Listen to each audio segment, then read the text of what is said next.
शायरा और आरव की पहली मुलाकात बारिश के दिन हुई थी। शायरा भीगी हुई आई थी, बालों से पानी टपक रहा था।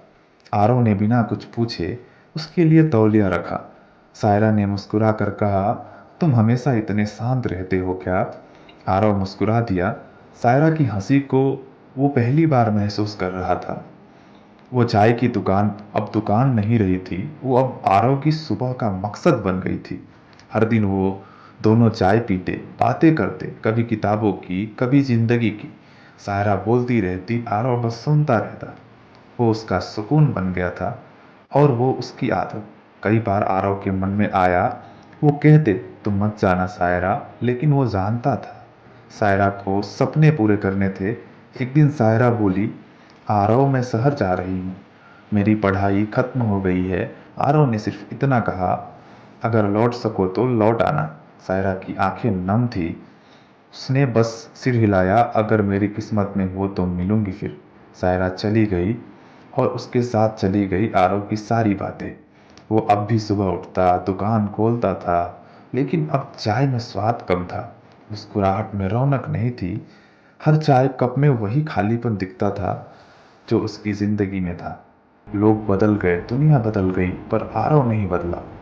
वो हर रोज उसी कुर्सी को साफ करता जहाँ कभी सायरा बैठती थी। उसे उम्मीद थी वो लौटेगी, शायद किसी दिन अचानक से। आरव ने कभी किसी और से मोहब्बत नहीं की, कभी सायरा की कोई तस्वीर नहीं जलाई।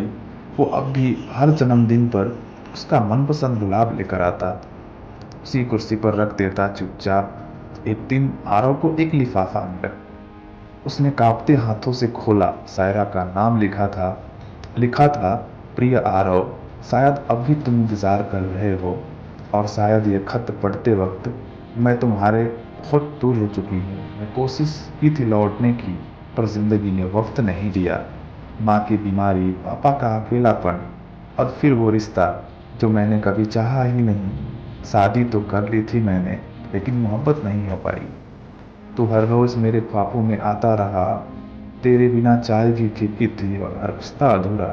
काश लौट पाती आरव, काश उस दिन रुक जाती, पर अब शायद बहुत देर हो गई है। अगर किसी दिन मिलूं तो चुपचाप एक कप चाय पिला देना, तेरी सायरा।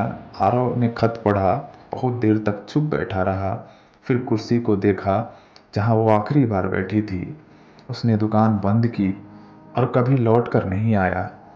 अब लोग कहते हैं वो किसी और शहर में चाय की दुकान चलाता है और हर दुकान में एक खाली कुर्सी रखता है। शायद आज भी सायरा का इंतजार करता है।